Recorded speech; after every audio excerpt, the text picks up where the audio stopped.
Good morning and good afternoon, everyone. It's midday here in Singapore.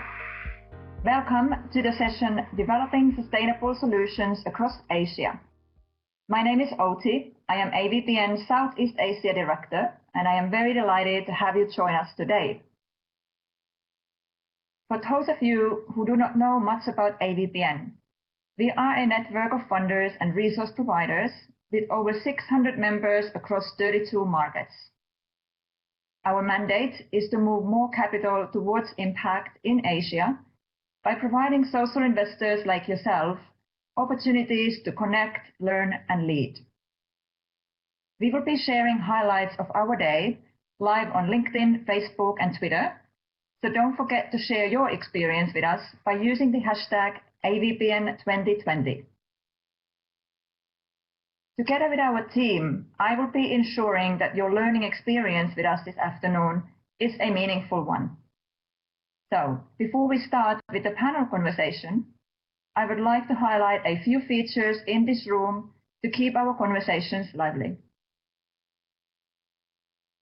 If at any time you're finding that a speaker's webcam video is facing a lag, please pause the video by hovering over the face and clicking on the pause button to reduce your internet bandwidth. If you're facing any other technical challenges, please do not hesitate to reach out to us through the Q&A pod. We will strive to address your query as soon as we can. Please also note that this session will be recorded, and you will be able to access the recording from conference.avpn.asia. We encourage active participation from all of you, and you may type any questions and comments you have to the speakers in the Q&A pod. And we will convey these questions to our speakers continuously during the whole session. Due to time constraints, the speakers may not be able to respond to all of your questions today. But if this is the case, we will share the questions and comments with them after the session for their consideration.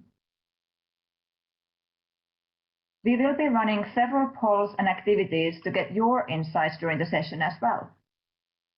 You will see the first poll already visible on the screen, so please feel free to share your response now.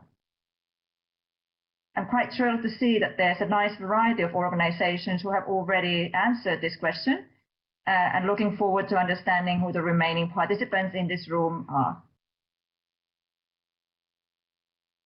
If you take a look at the bottom of the screen, we have also provided you with reading materials and videos that you can download or refer to. Please visit the link sharing pod. Please make full use of the AVPN connector to continue chatting with your speakers and fellow delegates during the whole conference week. You find the link in the link sharing section, bottom left.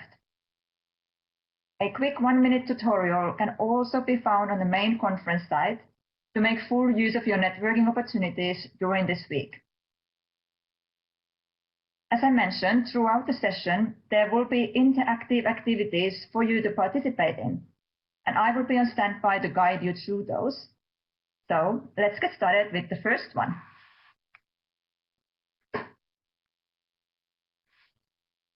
The theme of the day today is climate action, and we have created this quick quiz to get you set on the right mood and frame the panel conversation we will be having with the esteemed speakers.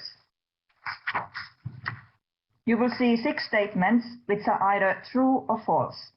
Please indicate your response for each quiz question.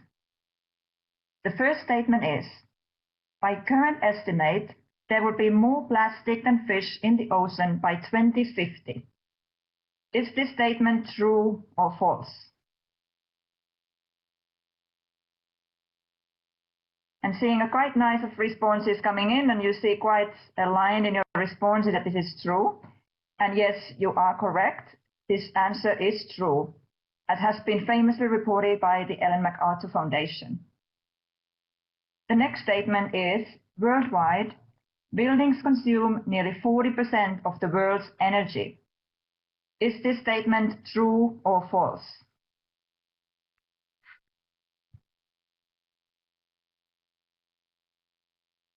I see a little bit more variety in responses here, but majority of the respondents are saying that yes, buildings consume nearly 40% of the world's energy, and you are correct. Truly making the case for green buildings, and I'm glad that we will be hearing more about this during the panel conversation. Third statement is landfills are composed of 25% of packaging materials. Is this true or false?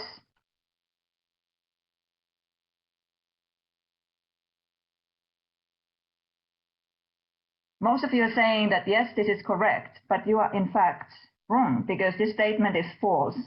Unfortunately, as packaging materials in fact contribute to 35% of landfills, really highlighting the importance for better waste management systems. Next up is 27,000 trees are cut down each day so we can have toilet paper. Do you think this is true or this is false? Yes, the vast majority of you are correct. This statement is true. 27,000 trees are in fact cut down each day for toilet paper making. And that really made me wonder, with such numbers, how could we face a shortage of toilet paper in so many countries at the start of the COVID pandemic? Next statement, more than 500 million people do not have access to clean water. Do you think this is true or false? You seem to be quite anonymous that this is a true statement, but unfortunately I have to disappoint you because this statement is false. The real number is unfortunately much higher at 700 million people lacking access to clean water. Our final statement of the day is that the world uses 160,000 plastic bags every single second. Is this true or false? Yes, most of you have found the right answer. This statement is true, and I really hope the statistic makes us carefully consider our consumption practices. Thank you all for your active participation. This is a fun and hopefully informative way to get started with today's panel discussion.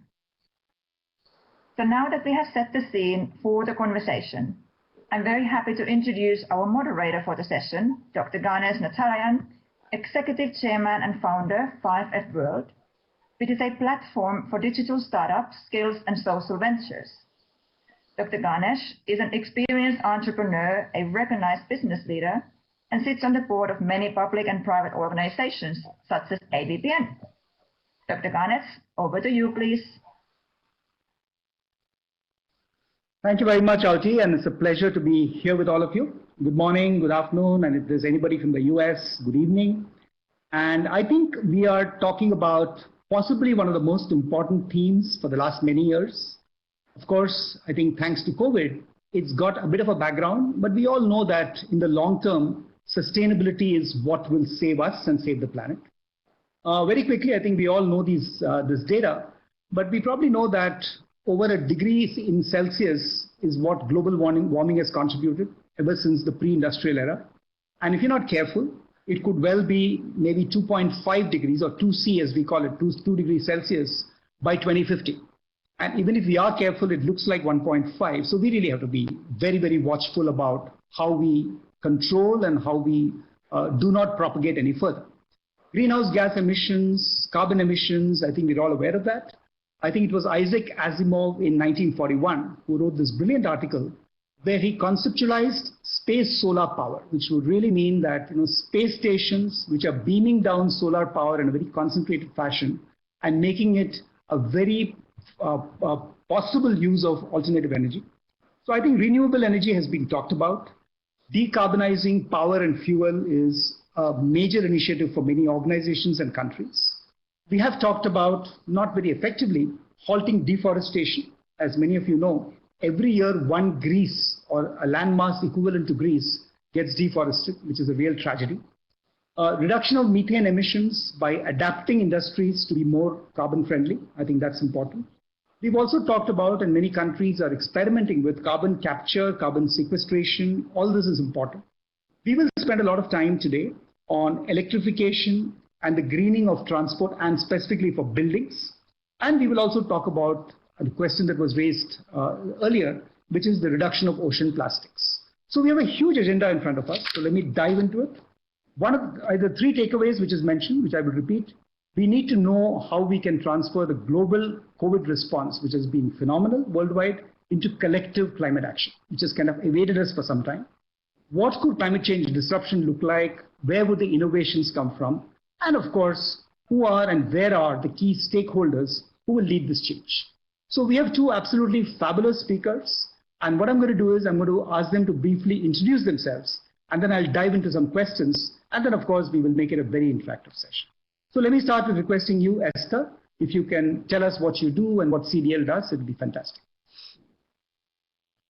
Hello, good morning, everybody, and very happy to be here to discuss this most timely subject. CDL is actually a developer. We started our business as a home builder in 1963 with only 8 employees, and today we have a footprint in presence in 29 countries, 100 and over cities. Our core business remain building residential development and also commercial and office building. We are also one of the major landlords in Singapore.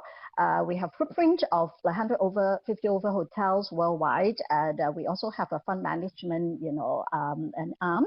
So we are an investee as a listed company. We are also investors in technologies as well. So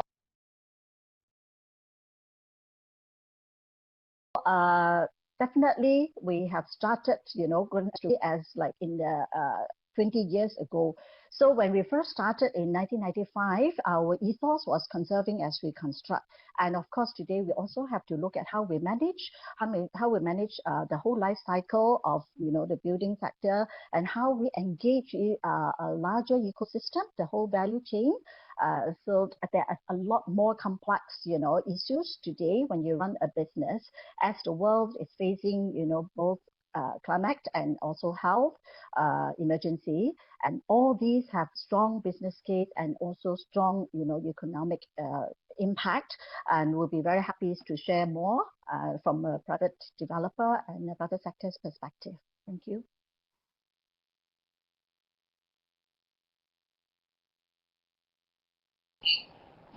Ganesh, I think you're on mute, but I think you're asking me to introduce myself.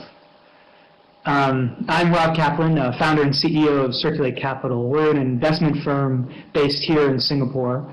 We've raised just over $100 million US to invest in companies, projects, and technologies that prevent plastic pollution in South and Southeast Asia. We were founded and are backed by many large corporates. So PepsiCo, our founding investor, Coca-Cola, Unilever, Chanel, Danone, Procter & Gamble, Dow, and CP Chem have all helped us create this investment strategy, and I'm looking forward to sharing more about our work over the course of this session. Thank you very much, Rob. That was very brief. So let me move to you, Esther, and ask you a few questions. First of all, you mentioned CDL is a property developer, and of course you're known for advancing and advocating green practices indoors and outdoors, which is so important today. So could you enlighten us about some of the most exciting green innovations that are transforming the building sector, which we should know about? Okay. As just now the poll said that building and construction sector has very high environmental impact, accounting for almost 40% of greenhouse gas emission. So innovation, green building have been embraced into our business for some time already. And of course, apart from that, we also look at reporting, tracking performance, and disclosing, in a transparent way. And since 2014, we have been conducting our materiality study. The top ESG issue has been innovation since 2017, together with energy efficiency and climate issues. These are very, very material ESG issues for CDL. So green building has always been, our top priority when, whether we build home or we build commercial property, or when we manage our property as well. So when you talk about technology, it does not need to be always like, a very, very difficult type of technology. So what we are looking at is also including landscape, using greenery to cool our, and a built environment. So just one property that we called it my tree house condominium. It was actually completed in 2017. It actually boasts to have one of the tallest vertical green wall, which actually helped to cool 48 residences, behind this green wall, just using greenery. That over a study of 1 year, it has proven that it has brought down temperature up to 3 degrees, 1 to 3 degrees. So in a way, it helped to reduce the reliance on air condition. And of course, there are many, many other technologies that we are looking at. And of course, solar energy is one of the most important, renewable that Singapore is relying on. And but we also know that Singapore is very land scarce, and we don't really have the luxury of having land to build huge solar panel plant. So we have been looking at the BIPV, which is to integrate it into the the buildings, and we have actually done it for our commercial property called Tampines Grand quite some years back, and we are actually needs to continue R&D. So we actually partner with NUS since 2016. We have actually established 2 labs. One is called the Green Smart Home Lab. The other one is actually Tropical Technology Labs. So we look at how we can help to improve thermal comfort, how to lower humidity. In Singapore, that our average humidity is over 90%. So if hot and humid weather is not very protective. So all these are, important technology we've been looking at. And recently we have actually looking into even the antibacterial, because health and well-being are very, very important, especially when you manage office building or mall or F&B outlets. So I cannot divulge more because we are at the stage of, applying for a patent. So, but well, stay tuned for more. And all these technology are not just talking about physical concrete, building type of technology. We are also looking at how to improve the well-being and health of users of the building. In the end of the day, we build home, we build office building, we build spaces for people. So people have to be, our focus. Yeah, and of course, we have been working with some startup and also VC as well to look at how there are a few actually innovations that we have invested in, such as a local startup called Gush Paint, it's a purifying paint, and then we invested in a London-based Pupil, which actually look at AI, how to improve building management and performance using AI and technology and data. Yeah. Thank you, Esther. That's fascinating because I think it's a very holistic approach. You mentioned that apart from technical climate-friendly solutions, you're also very focused on the mental well-being of users of the building. Can you just give us a couple of examples on how mental well-being, of course, not needing too much air conditioning is great, but any other approaches that you take? Yeah, actually, I just came across some latest data in 2019. Actually, the WHO disclosed some data. It's quite frightening that 1 in 4 people in the world have some form of mental or depression-related type of condition. So, as developer build home and build office space, we look at how we can really rely on the built environment, look at space, look at greenery and water. All these actually have proven to help calm people and also help people to improve their mood and also productivity.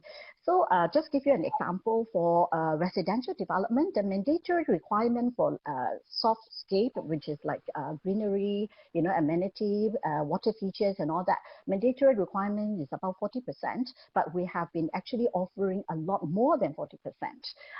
Like one of our East Coast condominium called the Amber Park, we devoted 65% of the site, in greenery, landscape, and even facility. We created this, jogging track, connecting at the top floor of 3 blocks that overlooking at the East Coast, overlooking the sea. Every morning, residents can go up there to jog and do morning exercise before they start work.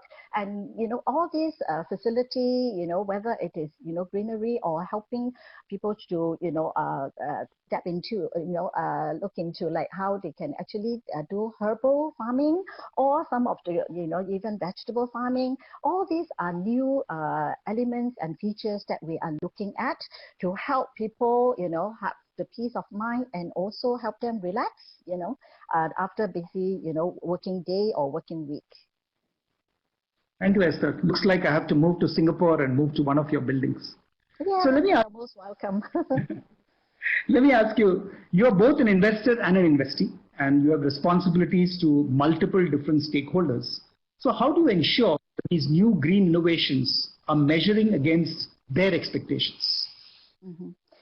I think what we are looking at is more the application of innovation and technology to improve our, living, working space. So it's more like the end results that we are looking at, and because we want to take good care of our, users of our building or home users. And as an investee, we are a listed company. Of course, we look at how we can also tap into the, rising ESG investing, investment and also funds. And just now we talk about how we can actually disclose and share, more. That is in the recent, just a couple of weeks ago, you have probably read a lot about the, whether it is from MSCI, from research or rating firm, or even from leading investors like BlackRock and all that, Allianz, also show that ESG funds and ESG climate indices outperform the counterpart, which are not so into ESG. ESG is environment, social, and governance. As companies with strong ESG track records are also doing better and also in a better positions to recover from the global pandemic and also economic downturn. So simply put, sustainable companies are better investment. So in this way, business case for embracing sustainability is very strong. Embracing the environment, doing well, doing good, for the community, for the planet, are very strong business case.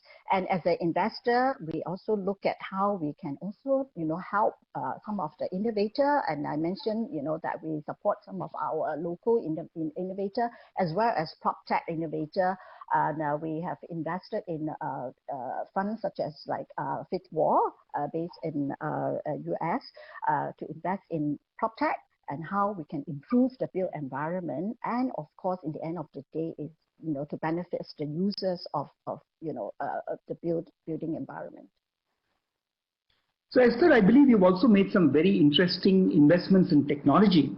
So can you give us an example of how technology investments can scale sustainability, particularly across the region of Asia? Mm-hmm. Yeah, just now I mentioned about like we have partnered NUS for the Smart Green Home Lab, and we also partnered the Sustainable Energy Association Singapore. We have been we have embarked on a few tests combining building technology with BIPV. And these are still at the later stage of testing, and I hope that we can combine this technology called PPVC is actually prefabricated pre-finished volumetric construction, and it is actually proven to be able to improve productivity by 30 to 40%.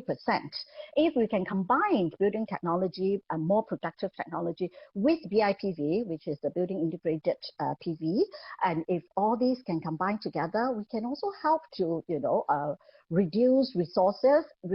Higher productivities means less reliant on just manpower, and also have better impact on the environment as well. Our first project that we started using PPVC helped us to save 55,000 man days. If you can shorten the construction period, and definitely it also can reduce the environmental impact on site as well. So there are a lot of technologies are, are being tested and piloted.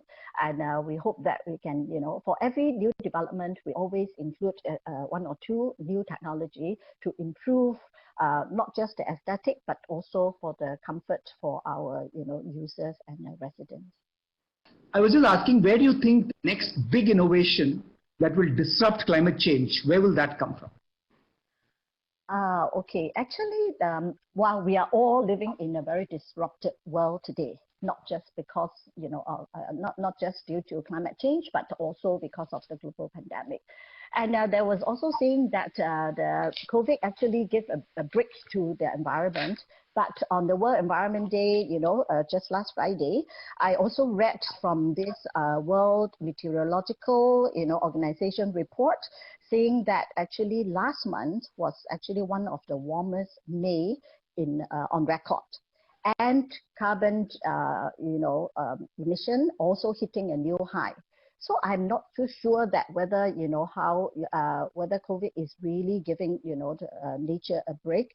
And global warming seems to continue, even with much disruption to production, to constructions, to, traffic, transport and traveling.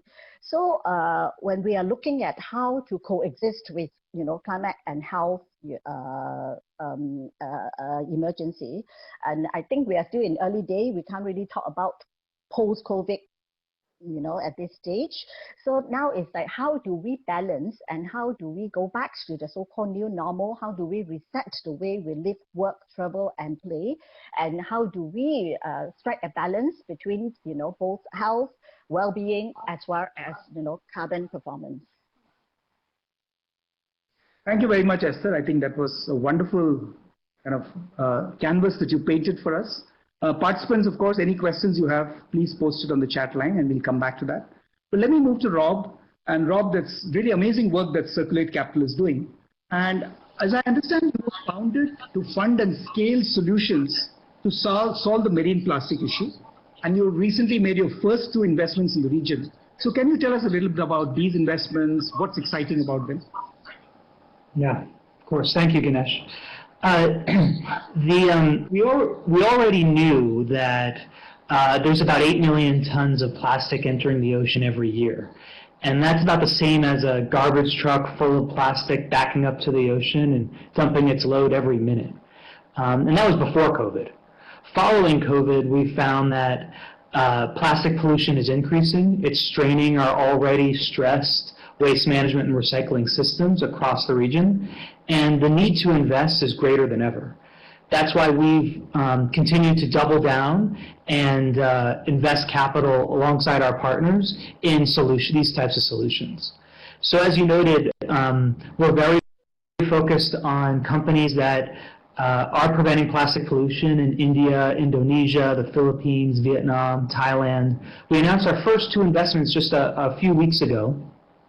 Lucro in India is an exciting company that is focused on low-value plastic films. These are like plastic bags and pouches that most recyclers leave behind because they feel like they can't get enough value out of it.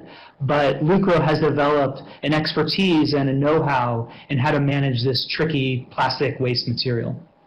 And then Treaty Oasis in just outside of Jakarta, they are recycling plastic bottles. They have built a very strong network of informal sector collectors, and they are flaking that material, cleaning it and grinding it and exporting it mostly to Europe for use in recycled packaging and circular textiles. But the things that get us most excited about both these companies is that they are backed by inspiring and talented entrepreneurial teams, and they're approaching it from a market-based solution. They're trying to turn waste products from a scourge into a profitable revenue feedstock and ultimately business for them and their communities as they're employing hundreds of people and driving economic development where they live and work. That's amazing. But tell me, you must be receiving tons of investment requests, from everywhere, given your focus area. So where do you see the highest potential for your next investments? What are you looking for? What's your investment thesis? Yeah. We consider ourselves holistic or full value chain investors. So we'll do anything that prevents plastic pollution, and that includes innovative materials and business models that eliminate the need for unnecessary single-use plastic in the first place. And we think about that as almost jumping from landlines to cell phones or mobile phones, where we don't have to be weighted down by the legacy infrastructure that is sort of existing in the West. The focus for us has been more active on the after waste is produced. So while we're very interested in those holistic solutions, most of our investment opportunities are in waste and recycling collection, sorting, processing, and manufacturing using recycled materials. So most of our future investments, and I'm hopeful that we'll be able to deploy about 20% of our $100 million fund over the next few months in promising recycling companies across the region. I see, that's very interesting. And how do you see your partnership with the MNCs as part of the solution in developing new product lines? I mean, how do you see local legislation, consumer behavior? Will that all combine together, and do you have a specific view for each market, each MNC? Yeah, the unfortunate truth about investing and working on plastic pollution is that there's no magic solution. There's no single thing that's going to solve this problem, and that's true across most sustainability challenges, climate, water, et cetera. And when you look at plastic waste, we need to invest a lot more. And we need to do it in ways that connect to global supply chains. So I always say, we'll be successful not because we're smarter investors than anybody else, but because of our unique network and partnerships with the multinational corporates like a Coca-Cola or a Unilever or Danone, who are helping us find the right investment opportunities, but also bringing in their connections to the global value chain and supply chain. They're essentially the customers for this recycled material. And when you look at any investment, your offtake risk, your customer risk, is a key part of how you evaluate the opportunity. And working with large corporations is a way that we can mitigate that risk. That's interesting. And Rob, how do you foresee the investments that you've made so far in stopping marine plastic pollution to be succeeding? And what benefits do you see for impact investors? If they invest in waste management solutions, what kind of benefits can they expect to accrue from that? Yeah. Well, I mentioned that we see about 8 million tons of plastic entering the ocean every year. And some promising research and exciting research from Ocean Conservancy has found that we could cut that flow of plastic pollution in half by investing in waste and recycling and advancing the circular economy in just a handful of nations in Asia.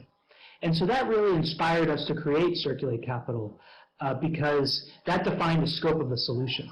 Instead of just talking about the problem of plastic waste, we were able to really zone in on where we needed to focus our resources. But the reality is it's going to take much more than the $100 million that we've been able to pull together. It's going to take many billions of dollars. And that means that we have to engage and catalyze investment from other folks, like members of the AVPN network, impact investors, but also institutional investors. The folks who are financing the future of infrastructure in Asia, who are currently sitting on the sidelines of plastic pollution prevention. Most of them, pension funds, sovereign wealth funds, large-scale infrastructure funds are focused on things like bridges and roads and ports, or even incinerators. And a key part of our strategy and why we're interested in deploying this capital is to demonstrate that there are competitive, interesting financial investment returns coupled with environmental impact. And that's really where I think the attractiveness for this sector comes from. So that's fascinating, Rob. And my final question to you in this round is, what is Circulate Capital's call for action for impact investors interested in investing in the sector? What would be your call for action? Well, now there's no time like the present, but now is definitely the time to invest in waste management and the recycling industry in South and Southeast Asia. It's now become even more of an environmental and economic imperative as we come through COVID and into the recovery phase. These are investment opportunities that can create economic returns and financial returns, but also not just prevent plastic pollution, but strengthen economies. They're forms of resiliency. They're ways to improve hygiene and sanitation that will be more important than ever. And so my call to action is to join us. That's a very simple call, Rob. Thanks a lot. Okay, before we move on to the audience questions, let me just request the organizers to set up the poll. We have a poll which is more general, identifying areas where climate action can happen. So just like you to spend half a minute on giving us your thoughts. So what immediate action would give us best environmental returns? And we're giving you 4 options, so just feel free to choose.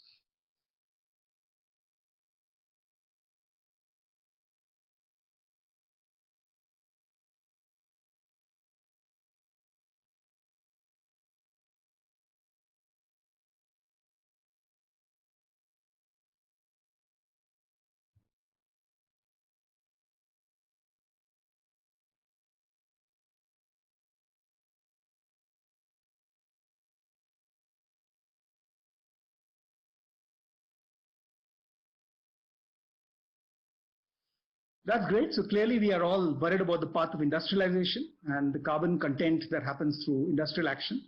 And I'm also glad to see that halting deforestation across Asia, which is something that concerns all of us, is something that we're all concerned about. So let me dive into a couple of questions. So let me ask a very interesting question to Rob. Given the current 2020 perspectives, what are your 3 favorite business models for Southeast Asia for solving the ocean plastic crisis? Is your existing fund structure successfully enabled to catalyze all these solutions, or are there any challenges you see specifically for Southeast Asia? I think the unique opportunity for Southeast Asia is the connection between supply and demand. And that means the ability to turn waste from a problem into a resource for local communities and driving economic development. In the West, if I went out tomorrow and said I'm willing to pay 3 times, 5 times as much for recycled plastic, nobody would change their behavior. Nobody would recycle differently. Cities would not collect waste differently. There's a disconnect between supply and demand. But in emerging markets, and especially in Southeast Asia, we have a direct connection between those sides of the equation. And if we can build market-based solutions, they are responsive. And so most of our capital today is going towards building that market in ways that prevent plastic pollution and make money and create jobs. Of course, that creates a lot of trade-offs. There are benefits to that I just described, but then you start engaging with the informal sector. And these are incredibly at-risk populations that have a lot to gain and a lot to lose. And so you start to engage much more in development conversations about livelihoods. And it's not just about paying more for this material, but other services that are critical for pulling yourselves out of poverty. And that's really where I think a lot of the focus needs to go in the region. Thanks, Rob. Question to you, Esther. Somebody's asked that in the light of the circular economy, what is the percentage of building materials that can be reused, and what are you experiencing with that? Yeah, actually, I wanted to add to what Rob has also shared, and also the poll so that there is actually the new normal of industrialization, and circular economy definitely is the way forward. Instead of take, lick, and dispose, we have to look at how we could actually reduce waste and also continued use of resources, through circular systems that employ reuse, sharing, repair, refurbishment, or even remanufacturing, and how you minimize the resources inputs and also bringing back material back to the whole cycle. And of course, in the building sector, the so-called sustainable materials, there is actually a range of maturity. In terms of wood, yes, they have like FSC and Nature Barcode, that can certify wood from the most sustainable source. But I can't say that it is for many other, building materials like sand, rock, stones, and even glass. And still, we have seen some progress, but I would not be able to give you a certain percentage. I would say that the so-called embodied carbon, which actually mainly contributed by the, from the the material in our industry, is still in the infancy stage. And that actually brings me to the next, which is actually about raising awareness, because in order to move the needle, it need not to be everything is about a rocket science type of technology. And if you look at the percentage of the waste and the Pacific garbage patch, about almost half of them are actually fishing net. So it is actually education of people, how they should dispose of their fishing net and all that. And apart from that, of course, package and plastic waste actually contributes to quite a big portion of waste in our ocean. So that's why as a private developer, we are engaging people to whether it is public sector, private sector, or youth or even children. And actually, we posted a video that feature a so-called competition by children from 3 to 12 years old. The topic we gave them is "We Love Our Planet," and you'll be amazing to hear what children have to say about wow, it takes more than 450 years for plastic to dissolve, and they have a lot of things that children can even tell you. So I think we need to raise awareness, and hopefully through level of awareness, then you can accelerate action. And you need a bigger ecosystem, not just those in the industry to accelerate movement, but also users. In our sector, like building sector, you don't need to be in the building sector to have an impact on your working space, your living space. Research shows that people spend 90% indoor. So whether you're at work, at home, or whether you watch movie or staying in a hotel, users can make an impact on the carbon footprint and how you dispose waste. And all these are actually, human efforts. And of course, with technology, with solution, and it will actually accelerate the movement. I would look at it as like it has to be both physical and hardware and software to really drive, climate action and, to reduce waste, to promote, sharing economy and also circular economy. Yeah, we are still in the early stage of the journey, and I hope that there will be more people come on board. And one last thing is actually we have a sustainability academy, which is a zero energy building using mostly, sustainable building material, about 90% of that. And we hope to provide a physical platform, rent-free space to promote sustainable energy for training courses, and also engage, industry people and youth and NGO people to come together for conversation and to drive action. And we have actually supported quite a lot of innovators. And of course, SDG provide a common language to actually, connect the world, how to bring also move capital from the countries that have, higher level of wealth to the developing, economy. So I really personally would really like to suggest that, businesses, investors should embrace SDG and how you can move the capital and to help, improve life in the developing nation, and, better access to energy, better access to clean water. That was one of the poll questions when we first started the conversation. And embracing SDG, embracing technology, helping, innovator, has also strong business case. That's what Rob was talking about. Yeah. Couple of questions for you, Rob. One is, do you see a business model emerging for plastic waste recycling, particularly in developing countries in Asia? I'm sorry, you broke up, Ganesh. For plastic waste? For plastic waste recycling, especially in developing countries in Asia, is there a business model that you can actually advocate to people? Yeah, well, I encourage the questioner to visit our website and check out our first investments, which are recycling companies in Indonesia and India that we're excited about helping scale and grow. We're providing capital to go from, these are profitable companies today, but they need capital to scale. and that's expanding capacity, expanding collection networks. These are business models that can work. And a supplementary question to that is, what's your view on investing in eco-friendly replacements for plastics? Is it financially viable at this point of time? Yeah, so I mentioned that we consider ourselves full value chain, and that means innovative materials that could replace single-use plastics. We're very focused on it. It's something we're very interested in. I'd say from an investment point of view, the time horizon is very different. It will take many years for new materials to reach scale. Of course, we have to start developing and progressing them now if we ever want to get there. But I think if you're looking to eliminate many tons of plastic pollution in the next year, you get more bang for your buck on recycling and waste management systems. But the reality is, and the research has found this, that we will not be able to reduce our way out of this problem, and we will not be able to recycle our way out of this problem. There is no single solution. It is a multifaceted solution, and you need both reduction and recycling systems to be able to keep pace with the plastic pollution epidemic as it increases over the coming years. That's great. There's a general question which I wanted both of you to address.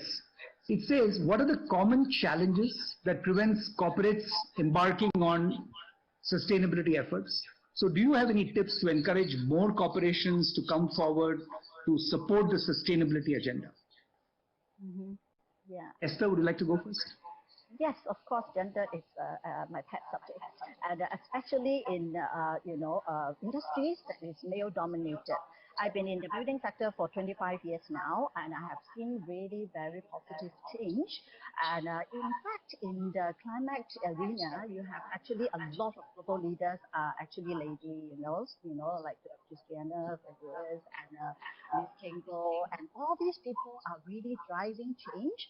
And do visit our my website. We actually feature a lot of women leaders and also young leaders. We like to feature, we like to actually empower and also engage young leaders that who can help to drive and reach out to young people to drive change. So we have actually established a Women for Green Network in 2017 as part of our Sustainability Academy. The more you engage, the more you talk about the subject, the more you inspire ideas and action. So that's what we believe in. And as a private developer, we have a huge, outreach to community and to the value system. So we hope that, more people come on board. We even promote, we form a Saving Glacier Alliance because a lot of people in the topics, they may feel that, whatever melting, in the Arctic or Antarctica has nothing to do with us. It's so far away. So what we want is to raise awareness. Whatever happened in the polar region has an impact on the tropic and vice versa. So with a lot of all this conversation going on and getting, leaders to come on board to talk about, to share their thoughts, leadership and advocacy, it does help to raise the awareness and drive action. And we have actually come across and unearthed many, young leaders like Anna Oposa from the Philippines who has been really engaging the fishing, fishermen and the community to drive change. If you don't engage people and only, just the businesses or just the innovators to talk about it, you won't move the needle. And with, what do you? Sorry, yeah, go ahead. Sorry. Yeah, women account for half of the world's population, and definitely women are in the position to drive change at work, at home, and also, for entertainment and at play as well. Women always decide where to bring our kids for holidays, and the husband always follow for my case. So definitely we can promote sustainable, lifestyle and make the change for a more sustainable future. You must have seen the WhatsApp posts that keep saying that any country run by women seems to be more successful with COVID than success. I don't even know that's true, but I mean, yeah, we'll give you the vote. Rob, what do you think? How do we encourage more companies to focus on sustainability as an agenda and not just pay lip service to the SDGs and sustainability? Yeah, definitely. Yeah. I mean, I think we have to recognize the role that corporations can really play in driving scale and delivering business-based solutions. But but I think it's always challenging to expect them to drive revolutionary change. They operate within existing systems, and I've dedicated my career and most of my work. I spend a lot of time within corporations to try and drive change within systems, but it is within the system. I think the key thing that I would encourage folks to focus on is partnerships. We've seen the most successful impact and sustainability initiatives come where you bring in partners who know about how to do things that the corporation doesn't know how to do itself. That's really one of the key barriers is if you are a consumer goods company, you don't know much about waste and recycling, for example.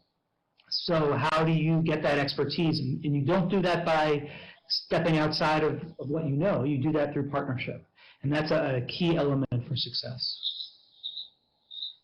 I see. But do you think there is anything that governments can do to, in a sense, force companies to be more sustainable? I'm just to give you an example. In India, 4 years back, we had a very unpopular law which said that, look, the last 2% of your last 3 years' profits, you shall invest in social change. And a lot of people didn't like it. They said, why is government telling us to do this? But it did add a huge number of dollars to the entire social effort. So do you think there's anything that a government, either through partnerships or through legislation, can do with the corporate sector? And I think that's kind of my point, that you can't expect a corporation to change a sector by itself, right? You need government, public-private partnership to raise that floor and set a level playing field for all the entities working in that space. Corporations can help lead the way. You can have leaders who show it's possible, but you do need that type of engagement with regulation to find ways to achieve wholesale impact across the sector. That makes sense. So Esther, there's a question for you, I think, specifically for CDL, that what kind of specific results has CDL seen from its Sustainability Academy, from its education programs for tenants? Are you seeing measurable results coming out of all this? Oh, wow, certainly. That for us, ESG is truly integrated in every aspect of the business and also engagement. And there are also, questions that, I want specific, can you show numbers?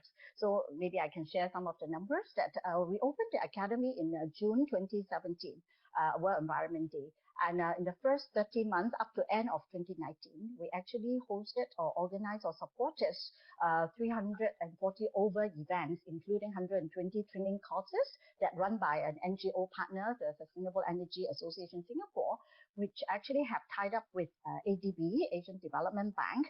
That's their aim is to actually promote capacity building, knowledge sharing, and technology sharing, through training classes or, interaction, workshop and all that. So in the first 30 months, we already have 120 over such training courses and engagement. And over and above, CDL actually chair academies as a committee with 6 government agencies and with, many industry leaders and also NGO, 200 over events over 30 months. So almost every week we are talking about 3 events, and all these are rent free. From a very serious subject or technical subject about sustainability reporting, and to a lifestyle matter, from human rights to animal rights. We talk about almost anything under the sun for sustainability. Where we brought along leaders such as like Ocean Geographic, Michael Au on the marine conservation. We brought Robert Swan to talk about how to conserve the environment in the polar regions. So we brought along a lot of leaders to come to inspire, to engage, and hopefully from awareness, from the excitement of awareness, then you can actually bring about action. Yeah. Fabulous. I think we are coming towards the end of this session, folks. It's been very, very engaging. I'm going to request both Esther and Rob to give us a minute of their closing thoughts based on this interaction. But before that, can I ask the organizers to also drop down the opinion poll, which you can fill as you listen to us in our closer. Esther, what do you think? Any closing thoughts on anything that the participants should be thinking about as they leave this session and look at more sustainability ideas? Well, I would remind all that we are really at this the decade of decisive action, and we need to take action, not just about talking. And in order to accelerate action, we need to also look at technology, investment, and partnership. No one entity can save the world alone, so we need to engage, to build a larger system. And as what if you go to our website, our vision is to change the climate and change the future, and engaging a larger ecosystem to take action together. Thank you. Thank you, Esther. Rob, what are your thoughts? Yeah, I thought those were great comments from Esther. And for me, I take away kind of these examples that she shared throughout the conversation about what corporate leadership looks like based out of Southeast Asia. It's exciting to see those types of lighthouse models that can guide the way for other partners. And then, the other point that I would just echo is these are systemic challenges, and they require systemic solutions. And so that's multiple partnerships, as Esther was talking about, but it's also recognizing that there are many roles to play. And there's government, there's NGO, there's nonprofit, and there's private sector. And so if we really want sustainable system change, the focus is how do we all move forward together. No, that's absolutely fabulous, and I completely agree. I think we are all participants in this ecosystem, and sometimes we leave everything to government, or we blame corporates, and we say that, look, they should do it. But at the end of the day, it's like philanthropy. I think it's everyday philanthropy, and it's everyday sustainability. And we have to make sure that we, in our own lifestyles, in the way we work, in the way we talk, everything is, there's no such thing as a moral license, that if you were very pro-sustainability for 2 years, you have the license to be less so for the next 2 years. I think it's an ongoing journey, it's an uphill battle, and if each one of us get a little bit of inspiration from this session, your readings, I think we would all make the world a better place. So I've been absolutely fascinated by this discussion, and thank you very much to both Rob and Esther for the amazing work you're doing, and I'm hoping that many more of us will join the march towards sustainability, definitely in Asia. And with that, thank you very much, and back to Auti for your closing comments.